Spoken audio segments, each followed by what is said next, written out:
이 시간 저희들에게 주신 하나님의 말씀은 빌립보서 1장 6절부터 8절까지 말씀입니다.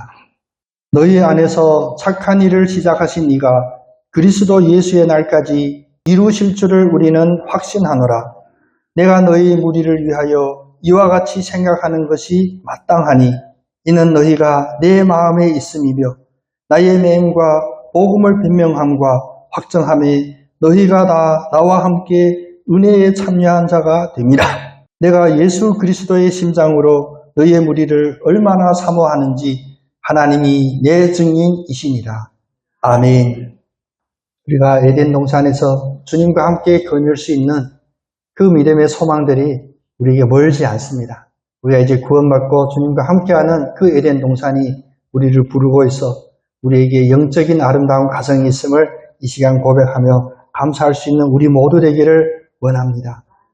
우리 함께 옆 사람께 인사하면서 축복하겠습니다. 어떻게 축복하고 인사하냐면 착한 일을 시작하신 예수님께서 당신 안에서 반드시 이루십니다.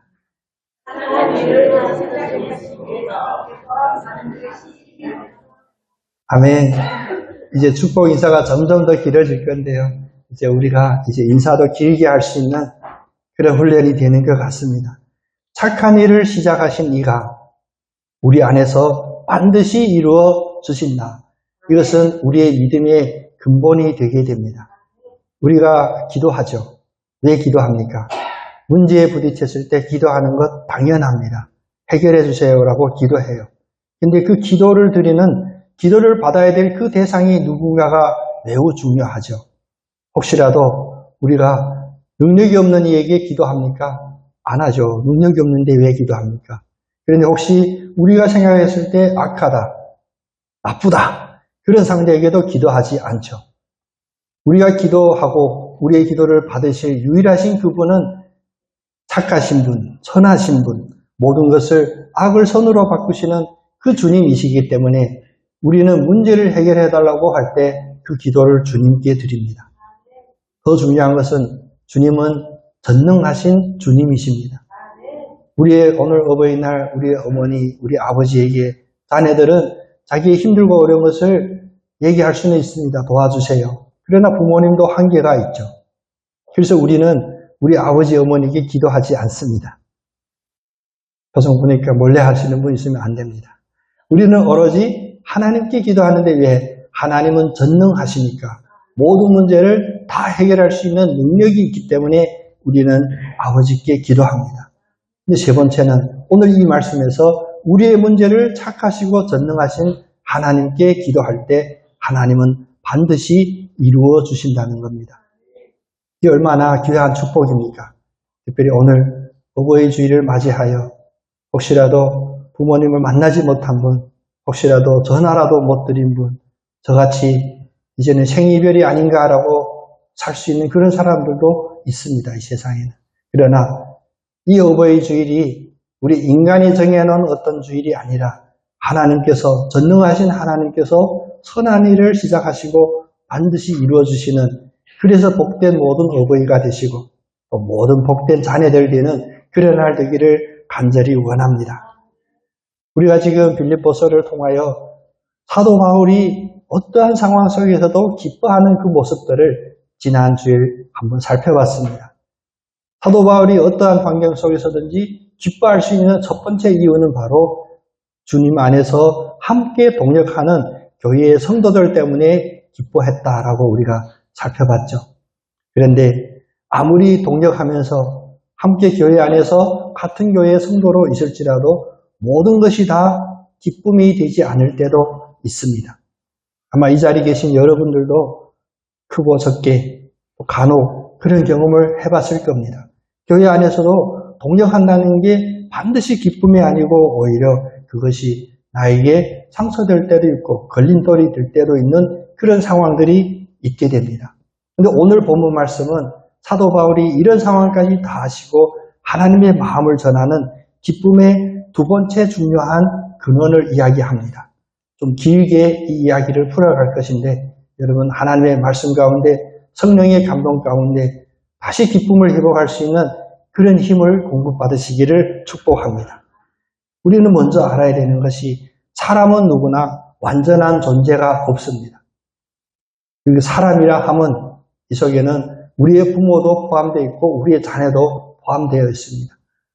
그래서 그런 이야기들을 세상에서 하죠. 내 뱃속에서 낳은 자식도 나는 잘 모르겠더라. 내 마음에 안 든다더라. 부모는 믿음으로는 결단합니다. 입술로. 내 생명을 바쳐서라도 자녀를 위해서라면 내가 하겠다. 근데 그것은 어떤 의지와 태도뿐이에요. 그렇게 할 수가 없습니다. 또 자녀들은 어떻습니까? 자녀들 중에는 내 목숨을 바쳐서 부모님 대신하겠다. 이런 자녀들은 흔치 않은 것 같아요. 세상은 이것을 내리사랑이라 그러죠. 부모님이 자녀에게 주는 사랑이 더 크다. 그런데 완전한 사람이 없기 때문에 그 누구도 이 모든 일을 결과로도 완전하게 이루지를 못합니다.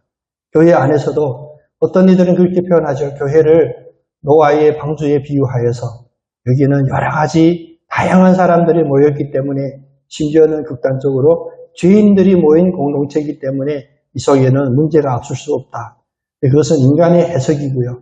가장 중요한 해석은 무엇이냐? 분명한 해석은 인간은 누구나 완전할 수가 없는 거예요. 그래서 우리가 세상에 살다 보면 가끔은 교회 다닌다, 나는 예수 믿는다, 혹은 어느 교회 집사다 했을 때 우리의 마음이 신뢰로 열리는 경우들이 가끔 있습니다. 그렇죠? 근데 그런 마음들이 반드시 좋은 결과가 될 수 있냐? 아닐 때도 있거든요. 여러분이 함께 기도하는 우리 백길 선교사, 베이징에 같이 있을 때 하루는 저한테 전화해가지고 난리네. 어떻게 중국 성도들은 이럴 수 있냐? 이게 무슨 말이냐 했더니 선교사님들이 집 구하는 게 참 어렵거든요. 일단 외국인이다 하면 바가지 요금도 있고요. 또 계약할 때 공수도 부리고. 근데 백길 선교사가 부동산에 갔더니 벽에다 성구를 붙여놓고 있더래. 그래서 여기 혹시 예수 믿냐 했더니 어느 예수 믿는 집사라고 해서 완전히 믿고 계약했는데 역시나 또 당했습니다. 그래서 그걸 지금 열받아 저한테 전화 온 거예요. 아니 중국에 예수 믿는 사람들 이럴 수 있냐고. 그래서 제가 가끔은 되게 점점이 떨어지게 냉철하거든요. 그래서 백길 선교사님한테 그랬어요. 너 거기 왜 갔냐? 전도하러 갔냐? 아니래. 왜 갔냐? 집 구하러 갔다. 그럼 집 구하러 갔으면 좋은 집, 가격 좋게 계약 잘 해주는 부동산 사장을 찾아야지 거기서 왜 교회 집사를 찾았냐? 그래서 제가 백길 선교사님하고 친합니다. 백길 선교사님 역시 형님은 항상 엉뚱하대. 우리가 두 가지 신분을 갖고 살고 있지만 교회 안이든 밖이든 사람은 완전한 사람이 없다라는 이 하나님의 창조의 원리를 기억했을 때 우리가 세상을 바라보고 사람을 바라보는 그 시선이 확 넓어질 수가 있습니다. 우리가 작은 일, 사사건건 다 상처받고 상처 입는 이런 원인들도 무엇이냐? 바로 이런 하나님의 창조의 기본 설비를 우리는 있었을 때 그로부터 오는 상처나 그로부터 오는 좌절감이 더 크게 되는 것입니다. 인간이 완전하지 않다라는 이 전제가 있을 때 우리는 어떤 고백을 드릴 수 있냐? 그래서 우리는 완전하신 유일한 하나님만 의지합니다. 라는 그런 고백이 나오는 겁니다. 여러분, 약하고 힘든 이들을 돕는 손길은 늘 풍성해야 합니다. 그런데 내가 약하고 힘들 때 내가 도움을 바라는 그 대상은 오로지 하나님 아버지께 집중해야 합니다.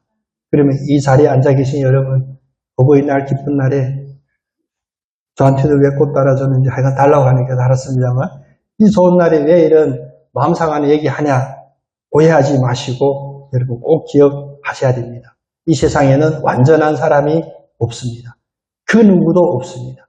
더 심각하게 우리가 신학적으로 고백한다면 이 세상엔 의인은 없나니 하나도 없다라는 그 고백이요. 이 고백을 드렸을 때 유일하신 하나님의 은혜, 전능하신 하나님, 오로지 우리의 의지가 되고 산성이 되고 반석이 되는 그 하나님이 더욱 우리 앞에 크게 나타나십니다. 이 고백을 항상 드리기를 원합니다. 그래서 우리 이런 고백 앞에서 옆에 오시고 앞뒤에 있는 분들 인사 다시 축복으로 인사할 텐데 어떻게 인사할 것이냐. 바로 앞에 처음에 했던 그 인사 다시 한번 드리겠습니다.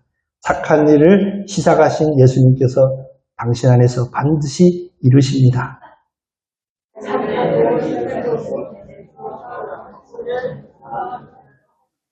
아멘. 착한 일을 시작하시니 당신 안에서 이루십니다. 이것은 과정을 이야기하거든요. 제가 가끔은 잊으려고 해도 그 건축 이런 본성들이 튀어나오나 봐요. 그래서 어떤 비유가 있냐면 우리 모두는 지금 아직 공사 중이다 이런 이야기 있습니다. 여러분 우리 지금 공사 중이에요. 하나님이 우리를 지금 공사하고 있는 그 과정입니다. 날마다 우리를 성화시키고 깨끗하게 해주시고 연약한 믿음을 더 강하게 해주시고 심지어는 아무 믿음도 없이 사람 때문에 교회에 앉아 있는 그 이동 그런 이들이 있다면 그런 심령도 성령께서 사람이 아닌 이제 하나님께 의지하고 하나님을 바라보는 그런 믿음으로 공사해 주시는 그런 과정이 있게 됩니다. 이런 상황을 알게 된 바울이 드렸던 고백이 바로 사람을 보고도 기뻐할 수 있는 그런 믿음의 고백이 되게 됐습니다.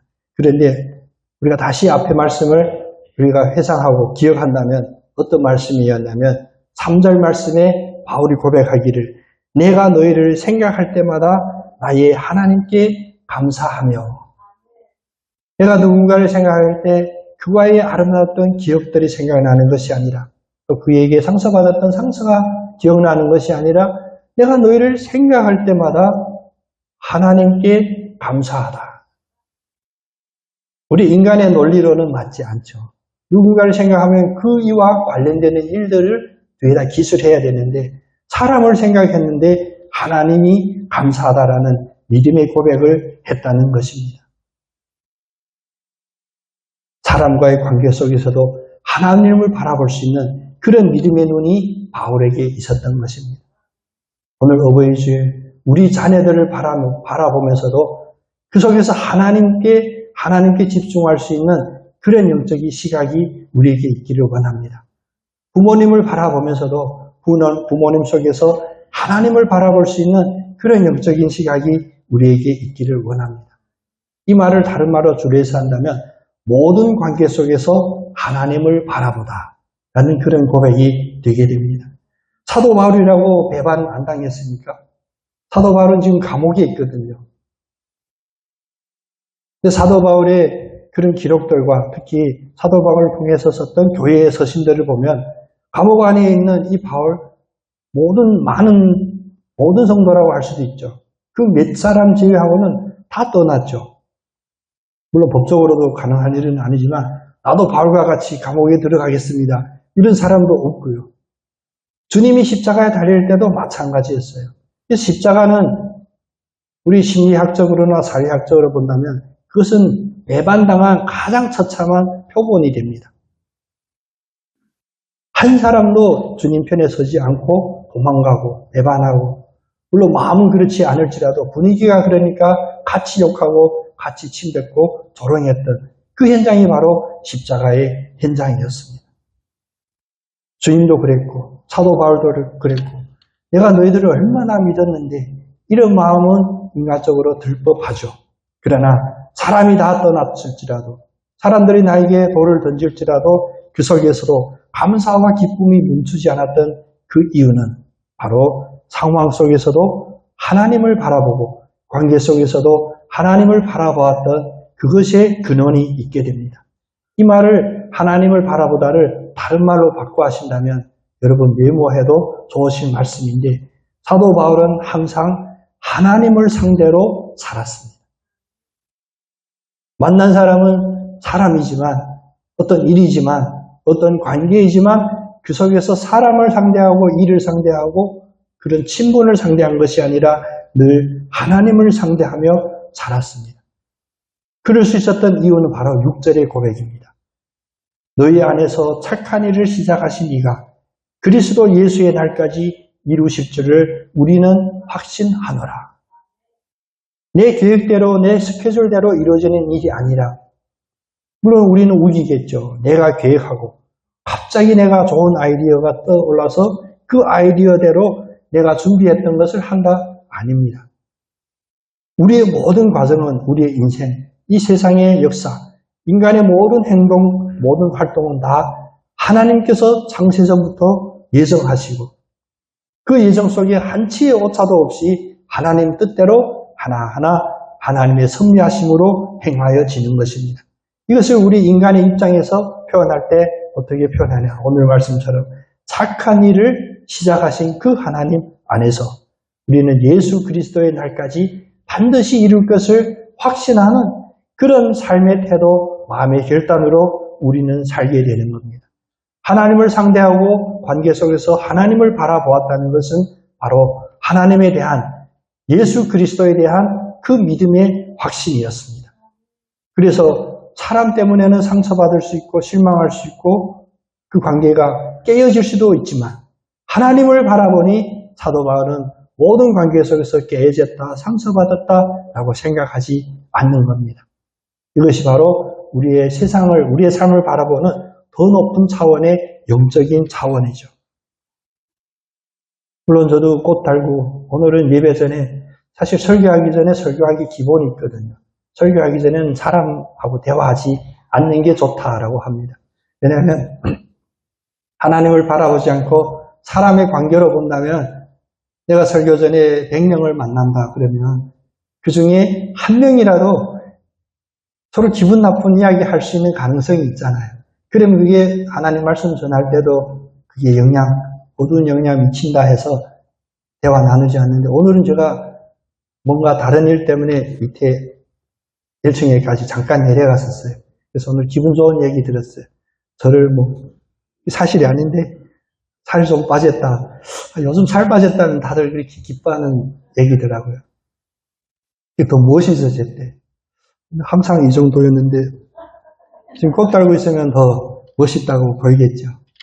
밖에 나가면 저보고 그래요. 제 입으로 말하기 좀 민망스럽긴 한데 목사님 인상이 참 좋대. 우리 신권사님은 아멘 해줘. 제 아내도 아멘 안 하는데. 인상만 좋은 게 아니라 사람도 괜찮은데. 왜 표정이 늘 밝아서 좋대요. 근데 맞아요. 예수 믿는 사람의 특징은 얼굴이 항상 밝아야 되거든요.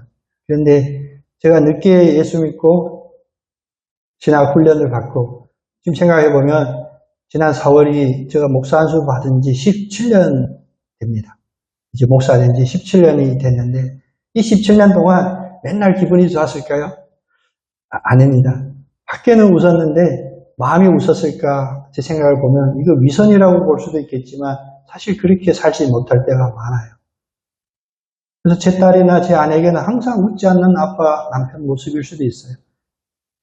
요즘은 그런 얘기 안 하는데 제 아내도 왜 집에 들어오면 얘기도 안 하고 밖에 가면 그렇게 잘 웃기고 잘 웃는데 집에 들어오면 안 하냐. 제가 지금도 후회합니다. 그 말은 입으로 뱉으면 안 되는데 왜냐면 말 한번 뱉으면 그 기억이 지워지지 않거든요.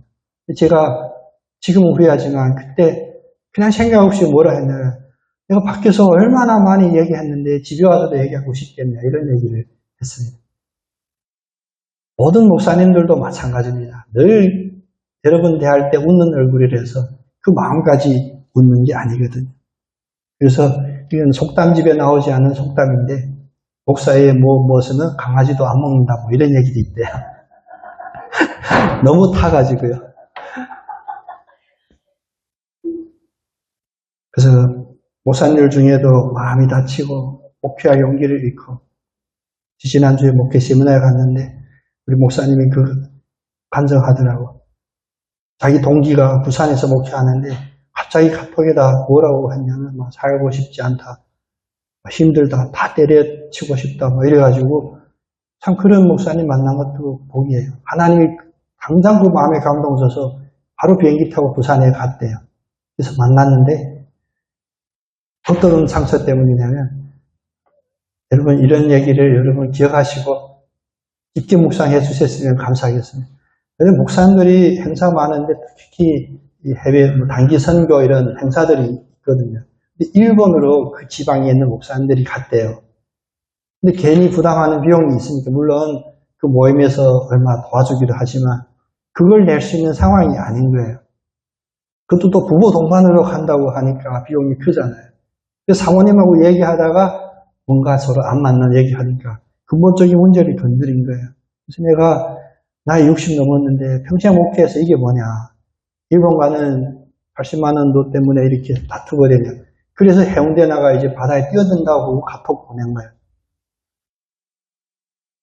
그리고 늘 웃는 얼굴 중에 그 목사가 아닐지라도 누구든 늘 웃는 얼굴 중에도 마음에 상처가 있고 그런 게 있음을 여러분 늘 기억하시고 누구를 대할 때 사람을 대하듯이 아니라 성경의 우리 가르침처럼 하나님을 대하듯이 대할 수 있는 우리의 그런 삶의 태도가 됐으면 좋겠습니다. 웃는 사람 더 격려해주고 웃지 않는 사람은 웃게 격려해주시고 빈말이 아닙니다. 빈말이라도 괜찮아요. 혹시 내가 도와줄 게 있냐 이렇게 물을 때 얼마나 큰 위로가 됩니까? 여러분 혹시라도 저한테 제가 목사님 뭐 좀 도와줄까 하면 제가 제일 큰 소원이 늘 설교의 부담이거든요. 모든 분들이 이번 주 수요일은 우리 박 장로님이 설교해 주시기로 해서 제가 얼마나 마음 편한지를 모릅니다. 지방에 참석하는데 제주가 한계가 제주다 보니까 어떤 지방에도 가면 막 1박 해야 될 상황이에요. 지방회를 안동에서 한대요. 한북, 서부연의 한북 지방에. 그래서 안 가겠습니다 했더니 감사님이 꼭 와야 된다고. 그래서 이런 상황 속에서 누군가의 도움을 직접적으로 주지 않을지라도 우리 말로도 이렇게 고백하고 마음을 편하게 해주시는 우리 모두 되기를 원합니다. 왜 이렇게 해야 되냐? 우리의 상대는 결코 하나님이 아니거든요. 그 하나님이 우리의 모든 관계 속에 있게 됩니다. 더 놀라운 간증 하나 제가 하고 싶습니다. 모든 관계 속에서 왜 하나님이 역사하신다고 하는지. 올해 초에 하늘 날아가신 우리 장모님, 제 아내랑 제 처제 셋이서 제 아내, 제 처제는 20살 되기 전부터 선교가 뭔지도 몰라도 북한에 선교한다고 어머니같이 다녔어요. 많은 고생들이 있는데 그건 앞으로 어떤 기회가 있으면 간증하겠고요. 근데 북한을 가려면 이 중국 시민권 가진 자들이 북한을 가려면 뭐가 있어야 되냐면 북한에 있는 인친척의 초청 편지가 있어야 돼요. 그것만 있으면 갈 수 있습니다. 그래서 15일 가서 연장하면 한 달 이렇게 있을 수 있거든요. 근데 다른 지역은 안 되고 함경북도 그 두만강 아니면 압록강 그 지역만 가능해요. 근데 친척이 없잖아요. 그래서 이건 여러분 정확히 판단해야 되겠지만 선교하고 싶은 그런 마음 때문에 세상에 와서는 해서는 안 되는 뭐냐면 가짜로 친척 이름을 적는 거예요. 그런 친척이 없는데 이름도 생각해서 어디 구체적인 주소는 모르고 또 북한도 구체적인 주소는 자기들도 잘 몰라요. 그래서 회령이의 누구라고 이름만 써가지고 통과됐어요. 그래서 15일 출입 허가를 받고 갔는데 오후에 도착했는데 그때까지는 괜찮은데 이제 저녁이 되고 해가 지는데 없잖아요. 실체가. 친척이 없는데 어떻게 해. 근데 길에서 왔다 갔다 하면 잡히거든요. 그래서 저희 장모님이 그냥 주님 도와주세요. 그리고 앞에 보이는 그 집, 그냥 저 집이 같더래. 그래서 맞춤 무타이 다들 있거든요. 그 열고 딱 들어가는데 그 집에서 할머니 한 분이 나오시는 거예요. 근데 두 분이 눈빛 딱 마주치는 순간 그 할머니가 저희 장모님 이름이 이명숙이거든요. 아이고 명숙아 하고 막 뛰어나오는 그 할머니가 북한 할머니가 저희 장모님도 그 어떤 생각할 틈이 없이 그냥 마음에서 나오는 언니 하고 둘이 그런 이상 가족이 없는 거예요. 그 할머니가 아이고 명숙아 왜 이제 왔냐.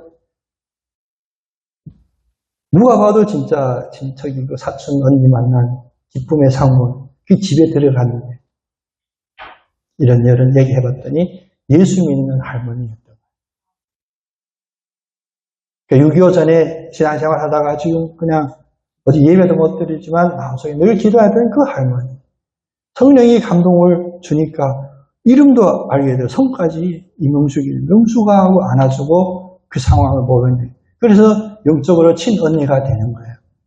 하나님은 우리의 모든 관계 속에 다 역사하십니다. 나하고 친분이 없다고요? 다른 나라 사람이라고요? 피부색이 다르다고요? 하나님은 이 모든 것 위에 초월하셔서 역사하시는 하나님이십니다. 하나님이 그 안에서 역사하시면 다 알게 하고 그것을 기쁨으로 만나게 하고 이런 체험들이 우리 모두에게 다 있기를 원합니다.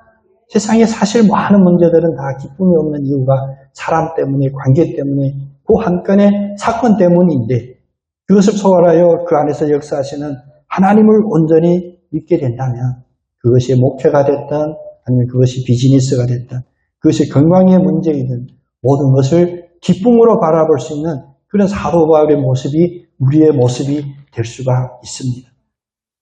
이 문제 속에서 우리가 하나 짚고 나가야 될 문제는 우리 신앙에 있는 근본적인 문제이기도 합니다. 우리가 예수를 믿고 하나님을 믿는다고 신앙생활 할 때 자칫 잘못하면 하나님을 믿는 것 같은데 결국은 내 자신을 믿는 그런 모습들이 있게 되거든요. 하나님을 믿는다라면 특징 중에 하나는 내려놓을 수 있는 것, 양보할 수 있는 것, 모든 것을 받아들일 수 있는 그런 모습입니다. 근데 하나님을 믿는다고 하는 성도들이 모이면 또 목회자들이 모이면 회의 진행하기 매우 어렵습니다. 네. 다 자기의 주장이 확실한데 세상의 주장하고 달리 다 하나님이 나에게 응답 주셔서 말씀해 주셔서 이러면 해결될 수가 없거든요. 그런데 모든 관계 속에 하나님이 섭리하시고 계신다 그런다면 내 생각과 아니라 누군가가 나와 다른 의견을 이야기할 때 하나님을 먼저 생각할 수 있는 그런 영적인 넓이, 깊이를 가져야 되거든요. 내가 가지고 있는 생각 하나님이 나에게 응답해 주셔서 확신합니다라고 할 수 있는 것 좋습니다. 그런데 나와 다른 의견이 또 다른 예수를 믿는다, 하나님 믿는다 하는 이들의 입술에서 나올 때 우린 잠깐 멈출 수 있는 그래서 다시 한번 하나님께 물을 수 있는 그런 영적인 마음도 가져야 됩니다.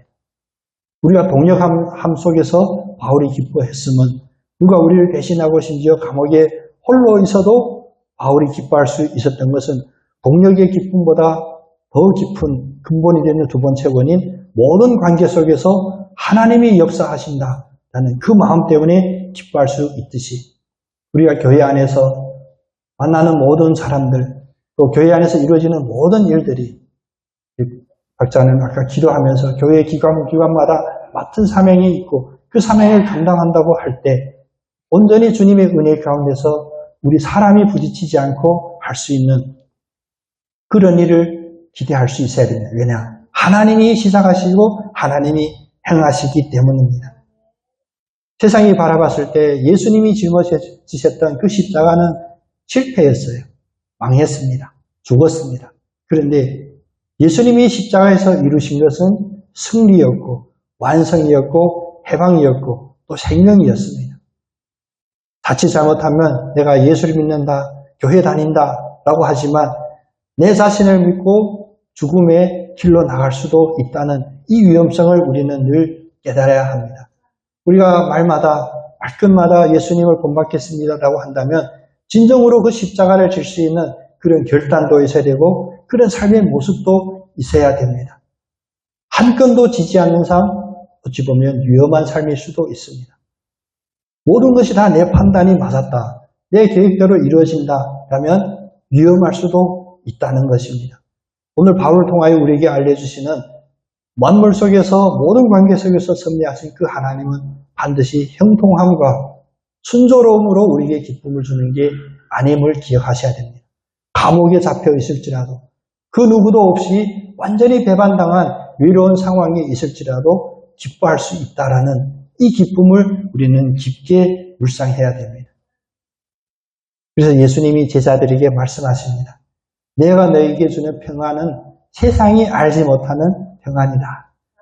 세상적으로는 도저히 평안할 수 없고 기뻐할 수 없는 그런 평안함과 기쁨을 예수님은 우리에게 주신다는 것입니다. 그럼 오늘 말씀에 비춰서 기쁨의 근원이 되는 세 번째 이유는 무엇인가 라고 살펴본다면 오늘 바울의 상황에 보면 세상과 다른 그 평안과 기쁨을 얻었죠. 세상의 기준으로 본다면 바울은 기뻐할 수 있는 그런 상황이 아닙니다. 세상은 모든 것이 다 갖추어지고 모든 것이 구비되었을 때 기뻐한다라고 판단하게 되죠. 우리 예를 들면 자녀들이 잘 됐을 때 기뻐하고 우리가 무엇인가를 계획하고 실행했는데 잘 풀리면 우리는 기뻐하게 되고 이것은 세상의 판단 기준입니다. 그런데 오늘 말씀 보면 성경은 오히려 거꾸로 이야기하고 있잖아요. 감옥에서도 기뻐하고 다 대신해도 기뻐하고 그리고 누군가의 도움이 필요한다고 우리는 누구를 생각하면 거기서 약간이나마 육신적인 위로를 얻는데 내가 너희를 생각할 때마다 나는 하나님께 감사하노라. 세상이 알 수 없는 거꾸로 가는 그런 것을 우리에게 이야기해 주십니다. 다시 말하면 이 몇 가지를 종합해 본다면 바울이 늘 기뻐할 수 있었던 기쁨의 그 세 번째 근원은 무엇이냐? 이제 다시 사람을 바라볼 때 이제 하나님의 마음으로 바라볼 수 있었던 것이 하나님의 마음으로 대할 수 있었던 것이 기쁨의 근원이 됩니다. 오늘 8절 말씀 한번 볼까요? 8절에 이렇게 고백하죠. 내가 예수 그리스도의 심장으로 너희의 무리를 얼마나 사모하는지 하나님이 내 증인이시니라. 내가 누군가를 사모하다, 사랑하는 마음으로 깊게 생각하다, 간절히 그리다. 이런 마음이 왜 생겼냐면 당신은 나에게 은혜 베풀어줬으니까, 내가 힘들 때 도와줬으니까 내가 은혜를 갚아야지. 이런 마음의 결단으로 간절히 사모한 것이 아니라 예수 그리스도의 심장으로 이 무리들을 간절히 사모한다고 해요. 더군다나 더 중요한 것은 나의 이 고백이 한치라도 틀림이 없으면 하나님이 이 일에서 내 증인이 될 것이라는 거예요. 내가 누군가를 사랑한다. 내가 진심으로 너를 도와주고 싶다. 우리 세상에서 그런 관계를 뭐라고 표현하냐면 형제 같다, 친자식 같다 이런 표현을 많이 하잖아요. 근데 이런 표현이 잘못된 건 아니지만 오늘 말씀을 근거로 이제 우리 바꿔야 됩니다. 내가 누구하고 관계가 친하다, 친형제처럼 지낸다, 친자녀와 같이 생각한다, 친부모와 같이 생각한다. 이런 표현은 세상적인 표현이고 오늘 말씀처럼 진정 내가 예수 그리스도의 심장으로 그를 대할 수 있는지, 또 반대로 그분은 나를 예수 그리스도의 심장으로 사랑해 주셨습니다. 이런 멋있고 믿음적인 이런 신앙의 표현들이 우리의 입술에 있기를 원합니다. 누구를 향하여 진실로 사랑한다는 그 표현은 세상에서는 표현할 수가 없습니다. 그래서 세상에 자주 쓰는 말은 유일하게 말로 표현할 수 없는 그 정도밖에 안 돼요. 그런데 성경에 보면 믿음 안에서는 우리는 표현할 수 있는 그 방법이 있습니다. 그것은 바로 내가 누구를 예수 그리스도의 심장을 품은 듯이 사랑했다. 이러면 충분합니다. 또 누군가가 나를 예수 그리스도의 심장 품은 이처럼 사랑해줬다. 이러면 가장 충분한 표현이 되게 됩니다. 여러분 이 시간 여러분 머릿속에서 막 지금 생각하고 있을 줄로 판단이 됩니다. 내가 지금까지 이 세상에 살면서 누군가가 나를 예수 그리스도의 심장을 품은 이처럼 사랑해줬던 사람이 있었던가? 누구였나? 또 내가 누군가를 예수 그리스도의 심장을 품은 것처럼 사랑해줬고 그렇게 했던 경험이 있는가? 그 상대는 누구였는가?